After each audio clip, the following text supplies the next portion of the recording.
வணக்கம். இன்னைக்கு நாம இந்த பார்ட் 1 வீடியோல critical analysis and comparative study of Indian evidence act versus Bharatiya Sakshya Adhiniyam இது சம்பந்தமா நம்ம பார்க்க போறோம். இந்த பார்ட் 1 வீடியோல முதல்ல நம்ம என்ன பார்க்க போறோம் அப்படின்னா, அதாவது இந்தியன் எவிடன்ஸ் ஆக்ட்ல உள்ள வேர்ட்ஸ்ல என்னென்ன வேர்ட்ஸ் சேஞ்ச் பண்ணப்பட்டிருக்கு, அதாவது எந்த வேர்டுக்கு எந்த வேர்டு வந்து சேஞ்ச் பண்ணியிருக்கிறாங்க பாரதிய சாட்சிய அதிநியத்துல, அதை குறிப்பா சிம்பிளா பிஎஸ்ஏன்னு சொல்றாங்க. ஸோ இந்தியன் எவிடன்ஸ் ஆக்டை ஐஇஏ அப்படின்னு சொல்றாங்க இல்லையா, அதே மாதிரி பாரதிய சாட்சிய அதிநியத்தை பிஎஸ்ஏ அப்படின்னு சொல்லிடுறாங்க. இப்ப ரீப்ளேஸ் பண்ணப்பட்ட வேர்டு என்ன அப்படின்னு சொல்லி பார்த்தோம்னா, இந்தியன் எவிடன்ஸ் ஆக்ட்ல காயின் அப்படிங்கிறது வந்து பிஎஸ்ஏவை பொறுத்தளவுக்கு கரன்சி அப்படின்னு சொல்லி சேஞ்ச் பண்ணியிருக்காங்க. அதே மாதிரி இந்தியன் எவிடன்ஸ் ஆக்ட்ல பேரிஸ்டர், அட்டார்னி, வக்கீல் அப்படிங்கிற வேர்ட்ஸுக்கெல்லாம் ஒரே காமன் டேர்மா அட்வொகேட் அப்படின்னு சொல்லி யூஸ் பண்ணியிருக்காங்க. ஸோ அதே மாதிரி இந்தியன் எவிடன்ஸ் ஆக்ட்ல மேன் அப்படிங்கிற வார்த்தைக்கு பிஎஸ்ஏல பர்சன் அப்படின்னு சொல்லி யூஸ் பண்ணியிருக்காங்க. ஸோ அப்படிங்கிறப்ப பர்சன் அப்படிங்கிறது ஜென்ரல் நியூட்ரல் மாதிரி கொண்டு வர்றாங்க. முதல் மேன் அப்படிங்கிற பயன்படுத்தப்பட்ட வார்த்தை தற்போது வந்து பர்சன் அப்படின்னு சொல்லி பயன்படுத்தப்படுது. அதே மாதிரி ஆக்ட்னு எங்கெங்க இந்தியன் எவிடன்ஸ் ஆக்ட்ல பயன்படுத்தினாங்களோ அது ஃபுல்லா பிஎஸ்ஏவை பொறுத்தளவுக்கு பாரதிய சாட்சிய அதிநியம் இதை பொறுத்தளவுக்கு ஆக்டுங்கிற வார்த்தைக்கு அதிநியம் அப்படின்னு சொல்லி பயன்படுத்துறாங்க. அதே மாதிரி இந்தியன் எவிடன்ஸ் ஆக்ட்ல ரேவிஸ்ட் அப்படிங்கிற வார்த்தையை பயன்படுத்துறாங்க நிறைய இடத்துல. ஸோ அந்த வார்த்தையை பிஎஸ்ஏவை பொறுத்தளவுக்கு ரேப்டு அப்படிங்கிற மாதிரி எல்லாம் மீனிங்லாம் ஒண்ணுதான், வார்த்தைகளை மட்டும்தான் வந்து மாத்திருக்காங்கன்னு ஒழிச்சு மீனிங் எல்லாமே வந்து ஒண்ணுதான். அதே மாதிரி இந்தியன் எவிடன்ஸ் ஆக்ட்ல பாத்தீங்கன்னா ருப்பி அப்படின்னு சொல்லி எங்கெங்க பயன்படுத்தப்பட்டிருக்கோ அது அந்த இடத்துல எல்லாம் பிஎஸ்ஏவை பொறுத்தளவுக்கு கரன்சி அப்படின்னு சொல்லி பயன்படுத்தி இருக்கிறாங்க. அதே மாதிரி இந்தியன் எவிடன்ஸ் ஆக்ட்ல ப்ரொவின்சியல் அப்படின்னு சொல்லி சொல்ற இடங்கள் எல்லாமே, ஏன்னா இதெல்லாம் வந்து இந்த இங்கிலாந்து பீரியட்ல இருந்தனால அந்த மாதிரி வார்த்தைகள் ப்ரொவின்சியல் இது மாதிரி அந்த வார்த்தைகளை வந்து பயன்படுத்திட்டு இருந்தாங்க. இப்ப நம்ம லேட்டஸ்ட் இந்த சூழ்நிலைக்கு தகுந்த மாதிரி இந்த ப்ரொவின்சியல் அப்படிங்கிறதுக்கு வந்து பிஎஸ்ஏவை பொறுத்தளவுக்கு ரீஜனல் அப்படின்னு சொல்லி அந்த வார்த்தையை பயன்படுத்துறாங்க. அதே மாதிரி இந்தியன் எவிடன்ஸ் ஆக்ட்ல எங்கெங்க ஏஜென்ட் அப்படின்னு சொல்லி பயன்படுத்தப்பட்டிருக்கோ அந்த மாதிரி இடங்கள்ல எல்லாத்தையும் பிஎஸ்ஏவை பொறுத்தளவுக்கு ரெப்ரசன்டேட்டிவ்ஸ் அப்படின்னு சொல்லி பயன்படுத்தப்பட்டிருக்கு. ஸோ இப்ப நாம இந்த வார்த்தைகள் சம்பந்தமா பார்த்தோம். அதாவது இந்தியன் எவிடன்ஸ் ஆக்ட்ல கொடுக்கப்பட்ட ஒரு சில வார்த்தைகளை பிஎஸ்ஏவை பொறுத்தளவுக்கு சேஞ்ச் பண்ணியிருக்காங்க அந்த வேர்டை. பட் என்னன்னா எல்லாத்தையும் பார்த்தீங்கன்னா கண்டென்ட் வைஸ் வந்து ஒன்றும் வார்த்தைகள்ல வந்து பெரிய சேஞ்சஸ் கிடையாது. எக்ஸப்ட் அந்த மேன்ங்கிறது பெர்சன் சொல்லி வந்திருக்கிறனால மேபி ஜென்ரல் நியூட்ரலா கொண்டு வரலாம். மற்றபடி வந்து கண்டென்ட் வைஸ் எல்லாமே வந்து சிமிலரா தான் இருக்கும், வேர்டு மட்டும்தான் அதில் சேஞ்ச் பண்ணியிருக்கிறாங்க. அடுத்து என்ன மாதிரியான செக்ஷன்ஸ்லாம் டெலீட் பண்ணப்பட்டிருக்கு பிஎஸ்ஏல, இந்தியன் எவிடன்ஸ் ஆக்ட்ல இருந்த செக்ஷன்ஸ் என்ன செக்ஷன்ஸ் வந்து டெலீட் பண்ணப்பட்டிருக்கு பிஎஸ்ஏல அப்படின்னு சொல்லி பார்த்தோம்னா, முதல்ல வந்து செக்ஷன் 2 இந்தியன் எவிடன்ஸ் ஆக்ட்ல அதுல வந்து ரிப்பீல் ஆஃப் எனாக்ட்மெண்ட்ஸ்ன்னு சொல்லி கொடுத்துருப்பாங்க. அது பார்த்தீங்கன்னா என்னன்னா, அந்த இந்தியன் எவிடன்ஸ் ஆக்ட் எனாக்ட் பண்றப்ப அதுக்கு முன்னாடி உள்ள ஆக்ட்ஸ்களை வந்து அந்த இதெல்லாம் ரிப்பீல் பண்ணியிருப்பாங்க, ரத்து செஞ்சிருப்பாங்க. அதனால அந்த செக்ஷனை கொடுத்துருப்பாங்க. இப்ப வந்து அதனுடைய நெசசிட்டி இல்லாதனால அந்த செக்ஷன் 2 இந்தியன் எவிடன்ஸ் ஆக்ட்ல உள்ள செக்ஷன் 2வை இங்க பிஎஸ்ஏவை பொறுத்தளவுக்கு டெலீட் பண்ணிட்டாங்க, நீக்கிட்டாங்க. அதே மாதிரி section 22A of Indian evidence act இதுல என்ன பண்ணியிருக்காங்கன்னா, அதுல என்ன சொல்றாங்க, when oral admission as to the contents of the electronic records are relevant அப்படின்னு சொல்லி ஒரு செக்ஷன் கொடுத்துருக்குறாங்க. ஸோ இந்த செக்ஷனையும் இப்ப டெலீட் பண்ணிட்டாங்க பிஎஸ்ஏவை பொறுத்தளவுக்கு.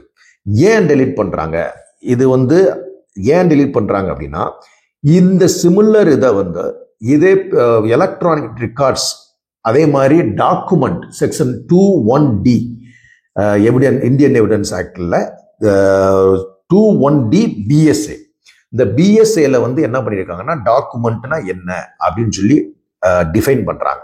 ஸோ இப்போ எல்லாம் என்ன பண்ணிட்டாங்கன்னா எலக்ட்ரானிக் ரெக்கார்ட்ஸ் எல்லாத்தையுமே வந்து இதுக்குள்ள கொண்டு வர்றனால ஸோ இனிமேட்டுக்கு இந்த மாதிரி தனிப்பட்ட ஒரு ப்ரொவிஷன் 22A அப்படிங்கிறது வந்து தேவையில்லை. ஏன்னால் பின்வரும் வந்து ஃபார் எக்ஸாம்பிள் இப்போ 61 எலக்ட்ரானிக் ரெக்கார்ட்ஸ்னு ஒன்று இதை டிஃபைன் பண்ணியிருப்பாங்க. இந்த மாதிரி செக்ஷன்ல எல்லாம் வந்து என்ன பண்ணிடுறாங்கன்னா இதே மீனிங்கை வந்து அங்கே கொண்டு வந்துடுறாங்க. ஸோ அதனால என்ன பண்ணிடுறாங்கன்னா இந்த 22Aன்னு ஒரு செப்பரேட் செக்ஷன் தேவையில்லை அப்படின்னு சொல்லி அந்த செக்ஷனையும் 22Aவை BSAவை பொறுத்தளவுக்கு டெலீட் பண்ணிட்டாங்க. அடுத்து பார்த்தீங்கன்னா section 82 of Indian evidence act. இதில் என்ன சொல்றாங்கன்னா presumption as to document admissible in England without proof of seal or signature. இந்த செக்ஷன் வந்து டோட்டலா BSAவை பொறுத்தளவுக்கு டெலிட் செய்யப்பட்டிருக்கு. ஏன் அப்படின்னா இது இங்கிலாந்து கீழே நம்ம இருக்கிறப்ப இங்கிலாந்துடைய அந்த சீலு சிக்னேச்சர் வந்து தேவையில்லை அப்படிங்கிற மாதிரி வச்சிருந்தாங்க. இதெல்லாம் இப்போ அவுடேட்டட் ஆயிடுச்சு. ஏன்னா பிகாஸ் வந்து நம்ம அவங்களுக்கு கீழே இல்லை, அவங்க வந்து சுதந்திரம் கொடுத்துட்டு போயிட்டாங்க. அப்படிங்கிறனால இனிமேட்டுக்கு இந்த மாதிரி செக்ஷன்ஸ்லாம் வந்து தேவையில்லை அப்படின்னு சொல்லி என்ன பண்ணிடுறாங்கன்னா அந்த செக்ஷன் 82 இந்தியன் எவிடன்ஸ் ஆக்டவே வந்து எடுத்துடுறாங்க BSAல. அதே மாதிரி section 88 of Indian evidence act. இதுல என்ன சொல்றாங்க அப்படின்னா presumption as to telegraphic messages. இது வந்து செக்ஷன் 82ல சொல்றாங்க, 88ல. ஸோ இதையும் BSAவை பொறுத்தளவுக்கு டோட்டலா டெலீட் பண்ணிடுறாங்க. ஏன் டெலீட் பண்றாங்கன்னு உங்களுக்கு தெரியும். பிகாஸ் வந்து இந்த டெலகிராஃபிக் மெசேஜ்ங்கிறதே முதல்ல இப்ப இல்லை. இந்த டெலகிராம்ங்கிறதே முதல்லாம் வந்து டெலகிராஃபிக் மெசேஜ் மூலமா தான் ஒரு அர்ஜென்ட் மெசேஜ் ஃபுல்லா கொடுத்துக்கிட்டு இருந்தாங்க. இப்பதான் இமெயிலு, போனு எல்லாமே வாட்ஸ்அப் எல்லாம் வந்துட்டனால அதனுடைய நெசசிட்டி இல்லாதனால கவர்மெண்ட்டே வந்து அந்த டெலகிராஃபிக் மெசேஜை நிப்பாட்டிட்டாங்க. அது இல்லை. இருந்தாலும் இந்த டெலகிராஃபிக் மெசேஜை இந்த எலக்ட்ரானிக் ரெக்கார்டு அப்படிங்கிறதோட சேர்த்து உள்ள கொண்டு வந்துடுறாங்க. ஸோ அப்படிங்கிறனால என்ன பண்ணிடுறாங்க, இதுக்குன்னு ஒரு செப்பரேட் செக்ஷன் தேவையில்லை அப்படின்னு சொல்லிட்டு இந்த 88 இந்தியன் எவிடன்ஸ் ஆக்டை BSAல இருந்து நீக்கிறாங்க. BSAல வர்றப்ப இங்க வந்து அதை வந்து இந்தியன் எவிடன்ஸ் ஆக்ட் அந்த 88 நீக்கிறாங்க. அடுத்து செக்ஷன் வந்து 113 Indian evidence act 113 of Indian evidence act. இது என்ன சொல்லுது அப்படின்னா proof of cession of territory அப்படின்னு சொல்லுது. இதுவுமே இங்கிலாண்டை பேஸ் பண்ணி இங்கிலாந்துல உள்ள நோட்டிபிகேஷனை இந்தியாவில் எப்படி இது பண்ணிக்கிறது அலாட் பண்ணிக்கிறதுங்கிற சம்பந்தமா அதை பத்தி அதுல சொல்றதுனால இங்கிலாந்துக்கும் நம்மளுக்கும் இப்ப சம்பந்தம் இல்லாதனால அந்த செக்ஷன் அவுடேட்டட் செக்ஷன்ங்கிறத மீன் பண்ணி என்ன பண்ணிடுறாங்க, அது தேவையில்லாத ஒரு செக்ஷன் அப்படிங்கிறதுனால BSAவை பொறுத்தளவுக்கு இந்த 113 இந்தியன் எவிடன்ஸ் ஆக்ட் BSAல வந்து தூக்கிடுறாங்க. இங்க வந்து அப்ப இது இல்லை. அடுத்து section 166 166 of Indian evidence act. இது வந்து என்ன சொல்லுது அப்படின்னு பாத்தீங்கன்னா powers of jury or assessors to put question. அதாவது இந்த மாதிரி ஜூரி ஆர் அசஸர் சிஸ்டமே இப்ப எல்லாம் வந்து அதுவும் இல்லை. ஸோ அதனுடைய நெசசிட்டி இப்ப வந்து பெருசா தேவையில்லை. அதாவது அவங்க வந்து கொஸ்டின்ஸ் கேட்கலாம் அதனால அதுக்குரிய என்ன ப்ரொவிஷன் அப்படிங்கிறதுக்காக செப்பரேட் ப்ரொவிஷன் வச்சிருந்தாங்க 166 இந்தியன் எவிடன்ஸ் ஆக்ட்ல. இப்ப வந்து அது மாதிரி ஒரு கான்செப்டே இல்லாதனால இதுவும் தேவையில்லாத ஒரு செக்ஷன் முடிவு பண்ணி BSAவை பொறுத்தளவுக்கு 166 ஆஃப் இந்தியன் எவிடன்ஸ் ஆக்ட் வந்து அதையும் டெலீட் செய்யப்பட்டிருக்கு. அடுத்து இப்ப நம்ம ஏற்கனவே பார்த்தோம்னா வந்து என்னென்ன வேர்ட்ஸ் ரீப்ளேஸ் பண்ணப்பட்டிருக்கு, என்ன டெலீட் பண்ணப்பட்டிருக்கு அப்படின்னு சொல்லி பார்த்தோம் இல்லையா. இப்ப நெக்ஸ்ட் வந்து என்ன நியூ செக்ஷன்ஸ், அதாவது இந்தியன் எவிடன்ஸ் ஆக்ட்ல இல்லாத என்ன புது செக்ஷன்ஸ் வந்து BSAல இருக்கு அப்படின்னு சொல்லி நம்ம பார்த்தோம்னா ஃபர்ஸ்ட் வந்து பாத்தீங்கன்னா 61 BSA.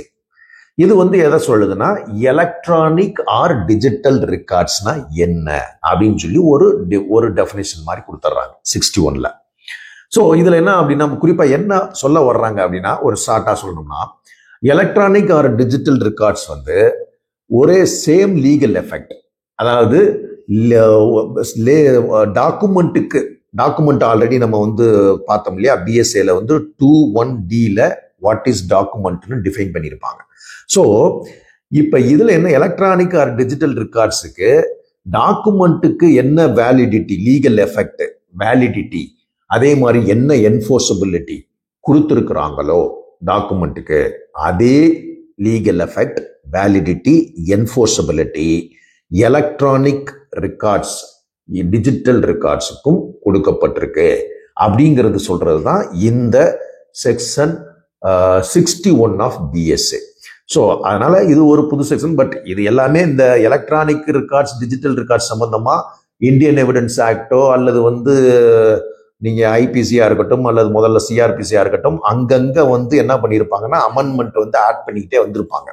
ஸோ இப்போ என்ன பண்ணிட்டாங்கன்னா அதெல்லாம் வந்து ஃபுல்லா இது பண்ணிட்டு செப்பரேட் செக்ஷன்ஸா எங்கெங்க கொடுக்க முடியுமோ கொடுக்குறாங்க. அதுல ஒண்ணுதான் இந்த 61 ஆஃப் பிஎஸ்ஏ. சரி, அடுத்து வந்து பாத்தீங்கன்னா பிஎஸ்ஏல 170 ஆஃப் பிஎஸ்ஏ. இதுல வந்து ரிப்பீல் அண்ட் சேவிங்ஸ், இது ரெகுலரா எல்லா இதுலயும் இருக்கிறது தான், எல்லா இதுலயும். இங்க வந்து என்ன சொல்லியிருக்காங்கன்னா குறிப்பா, அதாவது உங்களுக்கு தெரியும் இந்த பிஎஸ்ஏ பாரதிய சாட்சிய அதிநயம், மற்றபடி பிஎன்எஸ்எஸ் அல்லது வந்து அந்த ஐபிசிக்கு பதிலாக வந்த அந்த இதுவுமே எல்லாமே பிஎன்எஸ், அதுவுமே எல்லாமே பார்த்தீங்கன்னா ஜூலை 1, 2024 இருந்து எஃபெக்டுக்கு வந்து வருது. அப்படிதான் வந்து இருக்கு. சரியா? இப்ப இதுல வந்து குறிப்பா இந்தியன் எவிடன்ஸ் ஆக்ட்ல இந்த 170 பிஎஸ்ஏல குறிப்பா சொல்லிடுறாங்க. அதாவது என்ன சொல்லிடுறாங்கன்னா, any application, trial, enquiry, investigation and proceedings and appeal, அதாவது இது எல்லாமே, அதாவது திருப்பி நான் சொல்றேன், trial, enquiry, investigation, proceedings, appeal, இந்த எல்லாமே வந்து பிஎஸ்ஏவுக்கு முன்னாடி, அதாவது இந்தியன் எவிடன்ஸ் ஆக்ட் அது ஜூலை 1, 2024 முன்னாடி ஒரு வேலை நடந்துகிட்டு இருந்திருந்தால் அப்ப என்னன்னா அந்த இந்தியன் எவிடன்ஸ் ஆக்ட் அப்ளிகபிள் ஆகும். அப்ப என்ன கொண்டு வர்றாங்கன்னா ப்ராஸ்பெக்டிவ் எஃபெக்ட் மாதிரி கொண்டு வர்றாங்க. சரியா? ப்ராஸ்பெக்டிவ் எஃபெக்ட், அதாவது ஜூலை 1, 2024 அப்புறம் நடக்கிற enquiry, trial, investigation, proceedings and appeal, இது எல்லாத்துக்கும் எது பொருந்தும்னா பிஎஸ்ஏ பொருந்தும், அதுக்கு முன்னாடி இந்தியன் எவிடன்ஸ் ஆக்ட் பொருந்தும் அப்படின்னு வந்து சொல்றது தான் இந்த 170 ஆஃப் பிஎஸ்ஏ. ஓகே, இன்னைக்கு இந்த பார்ட் 1 வீடியோவை பொறுத்தளவுக்கு கம்பாரிசன் ஸ்டடியில் நம்ம என்ன வேர்ட்ஸ் ரீப்ளேஸ் பண்ணப்பட்டிருக்கு, என்னென்ன செக்ஷன்ஸ் வந்து டெலீட் பண்ணப்பட்டிருக்கு, என்ன வந்து நியூ செக்ஷன்ஸ் வந்து ஆட் பண்ணப்பட்டிருக்கு, இப்படிங்கிறது சம்பந்தமா இந்த பார்ட் 1 வீடியோல பார்த்தோம். அடுத்து பார்ட் 2 வீடியோவில் உங்களை சந்திக்கும் வரை